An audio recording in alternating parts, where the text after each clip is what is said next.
ne faut pas longtemps aux voyageurs qui traversent Nancy pour s'apercevoir de la beauté de son architecture.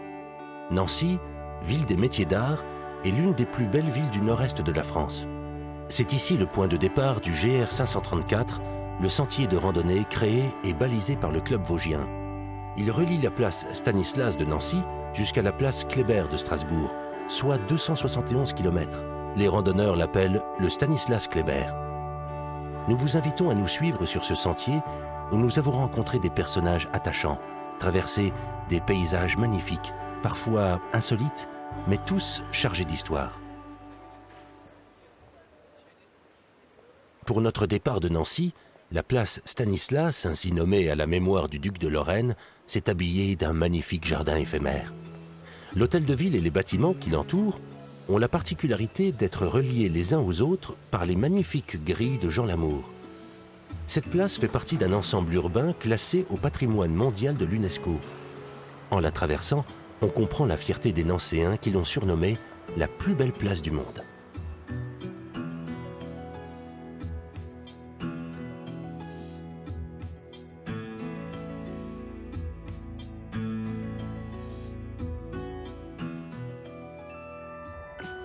Nous sortons de la ville et le GR 534 nous emmène dans la campagne lorraine. Nous faisons une première halte dans un petit village du Lunévillois, à Gondrexon, afin de rencontrer Sonia, copropriétaire de la ferme du porc qui dort. Sous ce nom évocateur, Sonia et Thierry font partie de ces jeunes éleveurs qui, par goût des traditions, ont décidé de pratiquer un élevage extensif et respectueux. Ce qui me tenait vraiment à cœur, c'était le cochon, faire de l'élevage de cochon, quoi. C'est un animal qui est hyper attachant et avec lequel j'ai toujours voulu travailler. Donc, on a choisi de travailler avec le porc gascon. Donc, c'est une race du sud-ouest, c'est un porc rustique et qui est élevé en plein air. Donc, en Lorraine, c'est assez rare d'élever les porcs en plein air. C'est un porc qui a une croissance qui est très lente, donc la viande a le temps de se faire. Et donc nous, on les abat à partir de l'âge de 1 an, ce qui nous donne une viande plus grasse, certes, mais qui a plus de goût et en fait qui est beaucoup plus rouge. Ça plaît ? Oui, ça plaît vraiment bien. En fait, souvent, donc soit les gens nous disent « Oh, c'est vraiment le porc que faisait ma grand-mère » ou alors « Tiens, le porc a du goût ». Alors, donc on transforme tout à la ferme. J'ai un laboratoire agréé par les services vétérinaires. Et donc je découpe et puis je transforme en charcuterie, pièces viande fraîche, que je vends sur les marchés. C'est exclusivement des marchés de producteurs. Blé, orge, céréales, herbes et pâturage, c'est le menu quotidien des cochons de Sonia. À la ferme du porc qui dort, on cultive des dizaines d'hectares uniquement destinés à nourrir tout ce petit monde. Une chose est sûre, ces cochons-là, ils ne mangeront jamais de soja. J'ai pour projet d'être ferme pédagogique. Donc pour l'instant, je reçois un petit peu de classe, mais je voudrais développer cette activité-là. Justement, moi, ce qui m'a fait être agricultrice, c'est être en contact avec les animaux. J'ai une certaine idée en fait de l'élevage et j'ai envie de la faire partager, quoi. Donc de partager mes valeurs. Et donc pour ça, il y a les marchés, il y a la rencontre avec le consommateur, mais il y a aussi tout l'aspect pédagogique qu'on peut avoir avec les enfants, quoi. Et ça, c'est vraiment important parce que c'est les consommateurs de demain et c'est les citoyens de demain. Donc c'est bien qu'ils aient un autre regard sur l'agriculture que ce qu'on peut leur montrer habituellement, quoi. Oui, arrête un peu, garçon. Nos sacs à dos remplis des spécialités de Sonia, nous reprenons le GR 534. Les éoliennes qui bordent le chemin semblent nous dire au revoir tandis que nous prenons la direction de la Moselle. Nous gagnons le plateau lorrain et là commence la forêt. C'est sûr, nous sommes maintenant dans les Vosges du Nord. Le Stanislas Kléber passe par Saint-Quirin. Presque une évidence, car ce village organise chaque année le Festival international de la randonnée qui attire des milliers de marcheurs durant 3 jours. Nous faisons un bout de chemin avec les membres du club vosgien qui eux aussi suivent le parcours jusqu'à Strasbourg.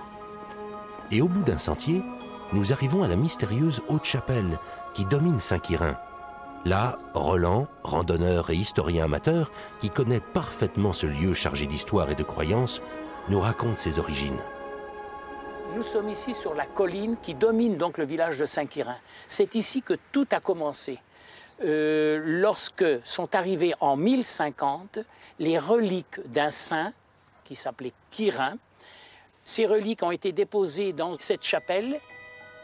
En l'an 132, quand le tribun Quirin vit dans les prisons de Rome le pape Alexandre faire des miracles et même guérir sa propre fille, il fut bouleversé et se convertit au christianisme. Il fut alors arrêté, martyrisé et exécuté sans jamais renier sa foi. Quelques dizaines d'années plus tard, Quirin fut canonisé. Il devint saint. Saint Quirin aurait-il hérité du pouvoir de guérison du pape Alexandre? Depuis plus de 9 siècles, ces reliques sont précieusement gardées dans le prieuré et elles sont vénérées. D'après la légende, elles auraient des pouvoirs. Il faut dire que Saint Quirin a toujours eu la renommée d'être un saint guérisseur. Et notamment, il guérissait une maladie, les écrouelles. Les écrouelles qui sont une maladie des ganglions du cou, tout simplement en appliquant sur les plaies une ou plusieurs feuilles de chêne trempées précédemment dans l'eau de la source de Saint Quirin. Les gens viennent aujourd'hui s'asperger d'eau lorsqu'ils veulent guérir d'une maladie. C'est pour ça qu'on appelle aujourd'hui cette fontaine la fontaine miraculeuse.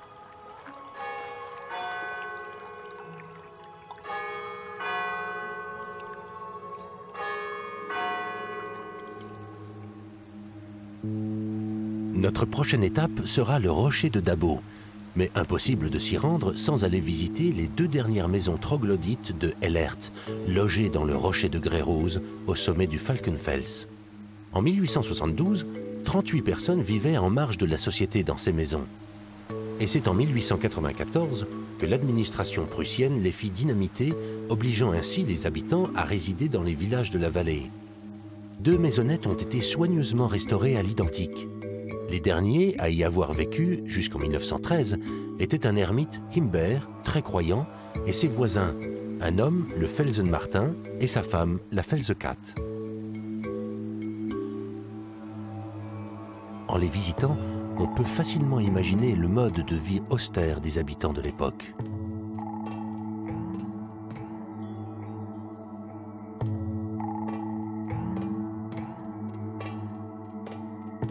Ce lieu insolite nous offre un panorama exceptionnel sur la vallée de la Zorn et le rocher de Dabo.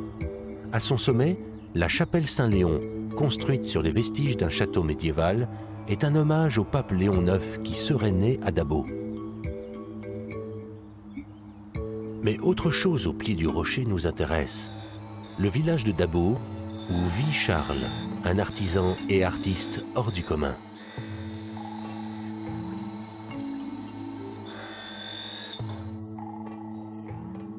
Ce que j'ai fait devant vous, on appelle ça de la gravure. Maintenant, il y a largement plus compliqué à faire. Là, je vous ai montré quelque chose qui va relativement assez vite.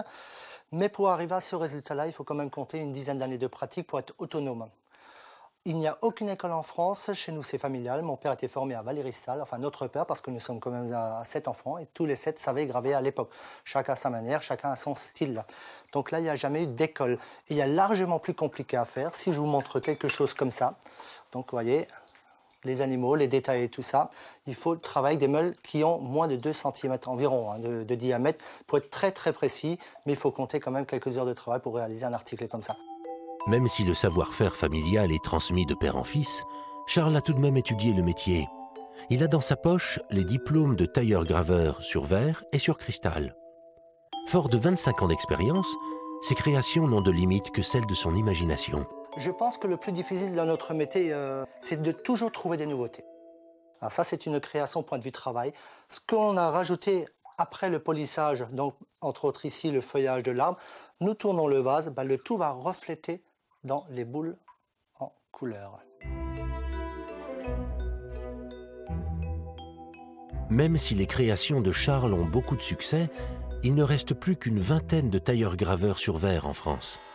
Selon Charles, les écoles se remplissent à nouveau et l'on devrait pouvoir admirer bientôt les œuvres d'une nouvelle génération.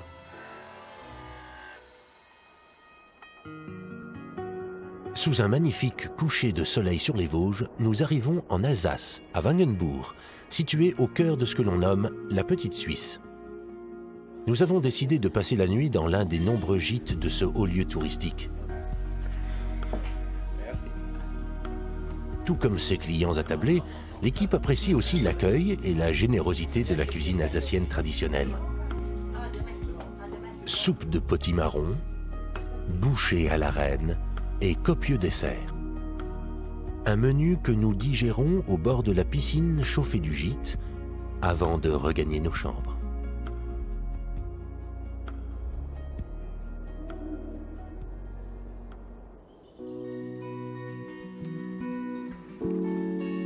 Ce matin, accompagnés par les randonneurs du club vosgien, nous reprenons le Stanislas Kleber.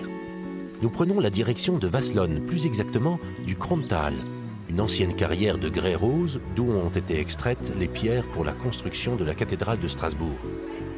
Ce lieu est devenu un terrain de jeu très prisé pour les férus d'escalade de la région. Par cette belle journée, la falaise est prise d'assaut.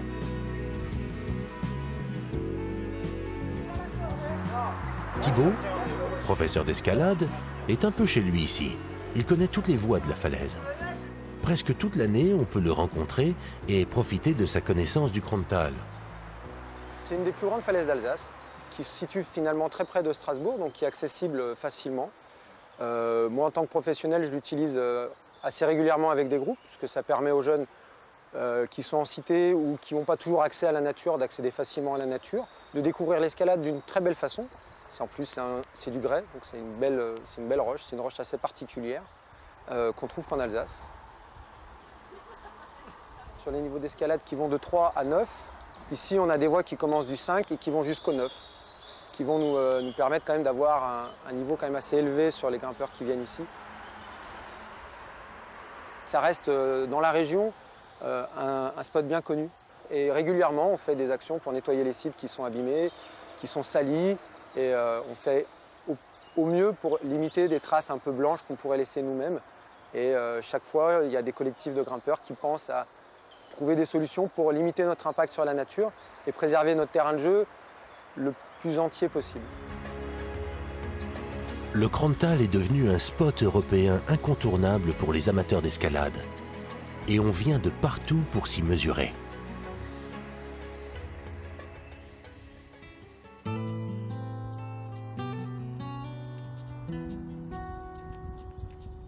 Nous reprenons le sentier et traversons les premières vignes de la route des vins qui surplombe Marlenheim.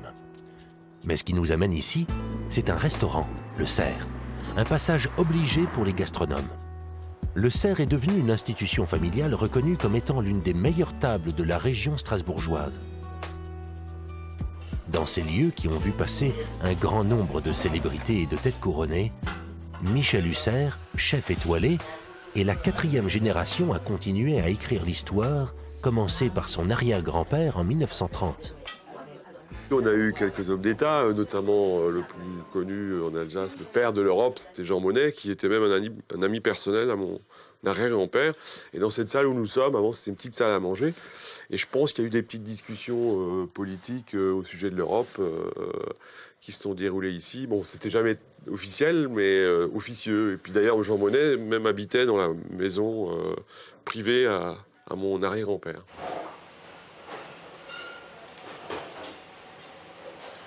J'ai eu la chance d'aller au Japon, en Asie, en Amérique, et j'ai toujours eu la curiosité d'étudier leur cuisine. Et puis, ça m'a fait ouvrir les yeux, ça m'a donné d'autres goûts, ça m'a donné d'autres idées.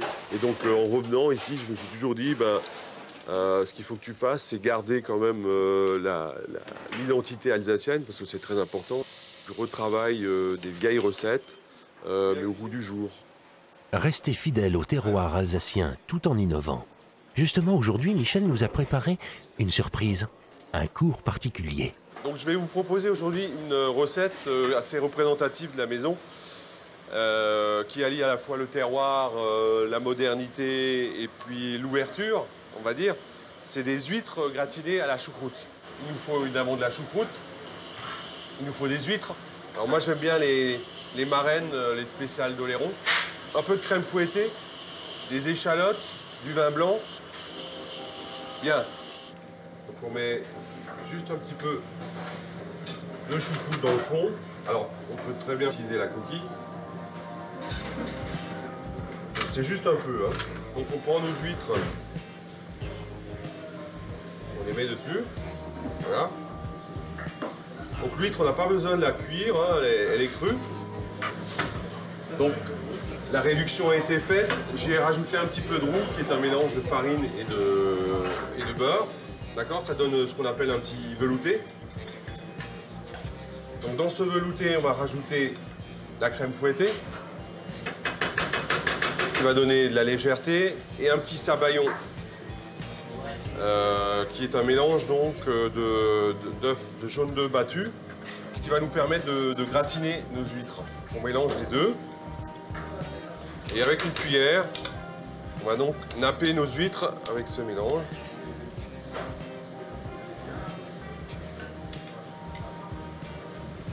Il faut que le mélange soit relativement épais pour qu'il gratine bien.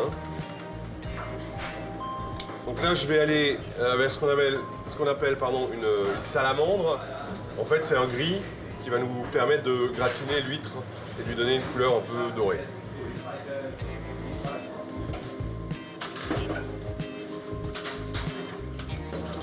Le gratin se forme, l'huître cuit en même temps. Et on va pouvoir juste procéder au dressage. Moi, je prends les doigts parce que j'ai l'habitude de la chaleur, parce qu'elles sont chaudes là. Mais sinon, vous prenez une cuillère, donc on dispose ça sur les algues. Voilà, donc là, on va décorer encore l'assiette avec des fleurs de capucine que j'ai cueillies dans le jardin ce matin. Tout est comestible dans la capucine. Il y a le bouton qu'on peut transformer en capre au vinaigre. Il y a les feuilles en printemps qui sont très bonnes, qui sont un peu poivrées. Et la fleur, de toute façon, les fleurs sont comestibles. Voilà, donc je vous souhaite un bon appétit.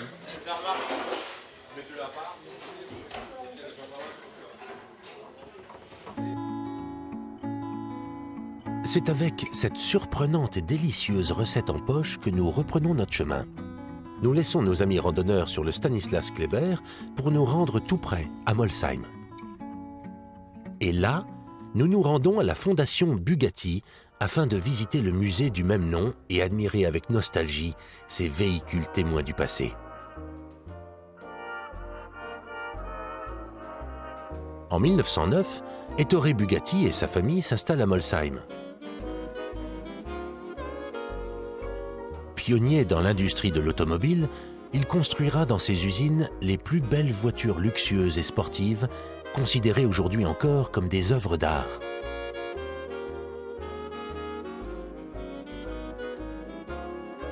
Mais le design n'est pas la seule raison du succès de ces autos.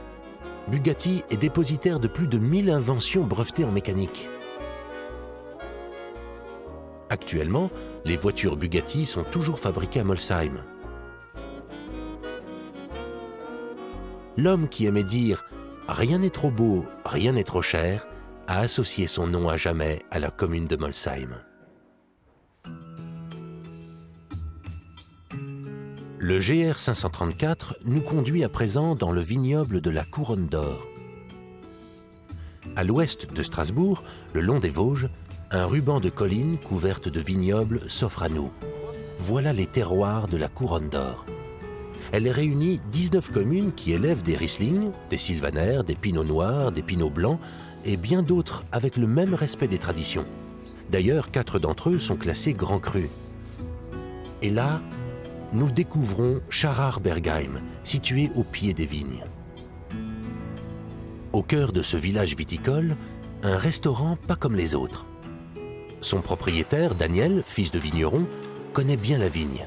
Mais il a aménagé dans une partie de son restaurant de quoi brasser sa propre bière. Mes parents, ils étaient déjà vignerons. Mon grand-père était vigneron et donc j'ai déjà fait du pinot blanc et du riesling. Et puis un beau jour, on m'a dit, il faudrait pas, tu peux pas être dans les vignes et au restaurant. Et donc on a recommencé à faire de la bière au milieu du vignoble, si on peut dire. Donc c'est de la bière non filtrée, non pasteurisée. C'est une bière fraîche, voilà, vendue sur place.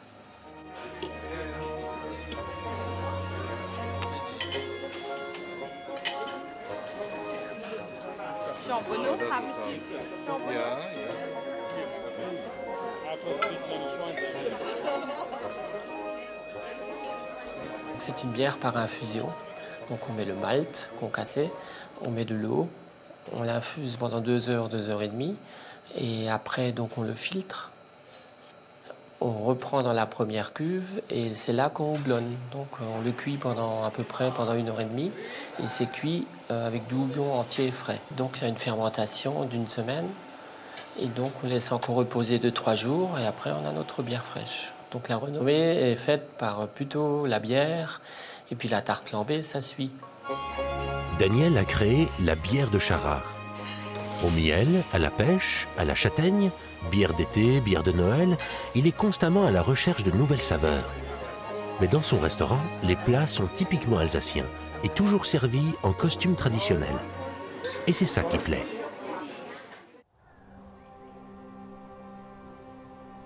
Une autre curiosité nous emmène à Avolsheim. Éloigné de la commune, au bout d'une longue allée, entourée de champs, se dresse l'église Saint-Pierre, appelée plus communément le Dompeter.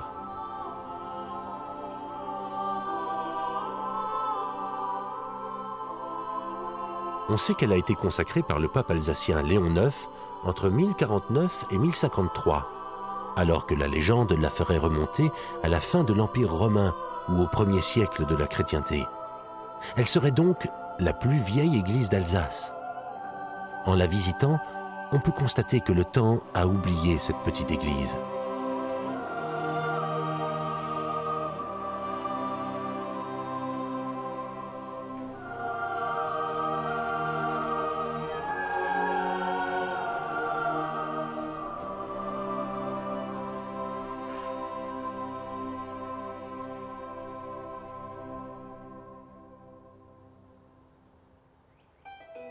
Le Stanislas Kléber rejoint maintenant la rivière la Bruche, dont une partie est détournée pour alimenter le canal de la Bruche.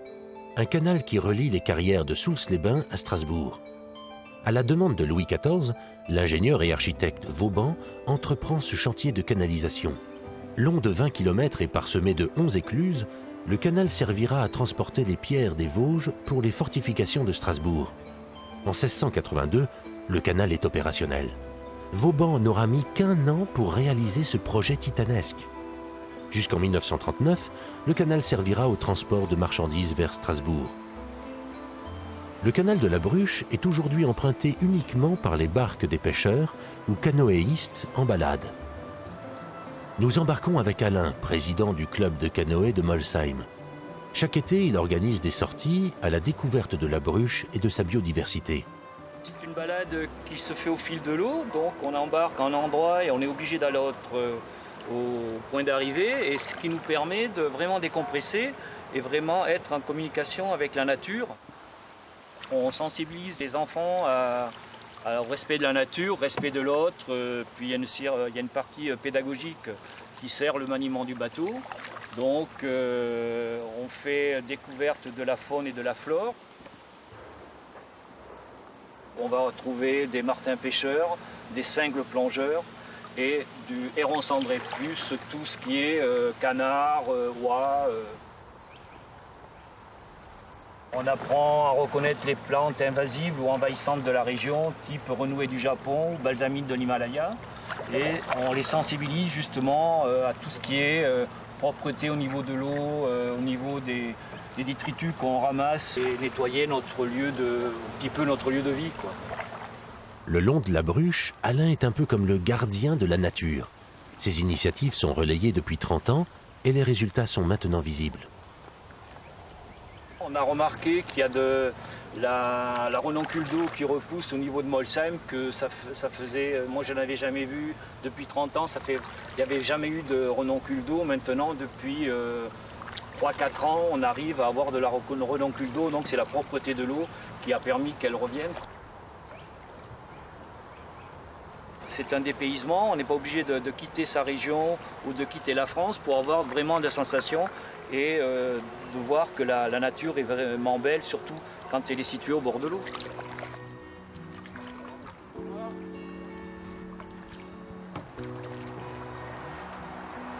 Notre balade sur l'eau nous emmène jusqu'à Ergersheim. Là, Alain nous dépose devant le restaurant au canal, qui sera notre dernière étape. Ce restaurant, créé à l'époque des bateliers, était le dernier lieu où l'on pouvait boire et manger avant de rejoindre Strasbourg. Depuis, la piste cyclable qui longe le canal amène surtout une clientèle faite de cyclistes, de promeneurs et de randonneurs. D'après Frédéric, son aïeul aurait ouvert ce restaurant avant 1881. Ce jeune cuisinier a naturellement repris le flambeau et perpétue une longue tradition familiale. On continue toujours à faire notre tarte flambée dont la recette est toujours la même, celle qu'avait créée mon père. Moi j'ai voulu apporter une petite touche, trouver des techniques de grande maison qu'on pouvait adapter à des produits un peu plus simples. Après avoir fait son tour de France et travaillé dans les plus grands restaurants, Frédéric a ramené un savoir-faire et autres spécialités qu'il ajoute à la cuisine de ses aïeux. Là pour le poisson, j'ai été très inspiré par mon passage dans le sud de la France, d'alléger mes sauces, de ne pas utiliser de beurre dans la confection de mes sauces, uniquement une crème label rouge, plus digeste. Le but ici, c'est de durer et de transmettre. Quelque part, je suis la 6e génération en espérant pouvoir transmettre le restaurant à la 7e. Ça, je le dis souvent, le restaurant ne m'appartient pas vraiment. On me le donne un temps donné pour que je le redonne, si possible mieux, en meilleur état et en état de marche à la génération d'après. C'est ça le but. À voir le succès de Frédéric, ses aïeux peuvent être tranquilles. L'héritage est entre de bonnes mains. Nous reprenons une dernière fois le GR 534, mais à vélo cette fois. Cette piste cyclable très fréquentée et longue de 18 km permet aux Strasbourgeois de s'échapper de la ville. Nous arrivons au barrage Vauban, construit en grès rose des Vosges, et nous rentrons dans Strasbourg, capitale de l'Alsace et carrefour de l'Europe.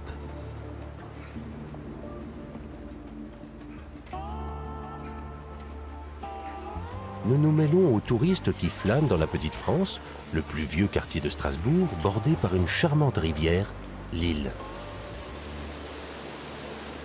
Puis nous découvrons la place Kléber, située au cœur même de la ville et qui est aussi le terminus de notre GR 534. Notre aventure prend fin ici. Cette place, dédiée au général strasbourgeois Jean-Baptiste Kléber, renferme son cercueil. Un hommage à un général qui, avant de mourir, eut plus de gloire que Bonaparte.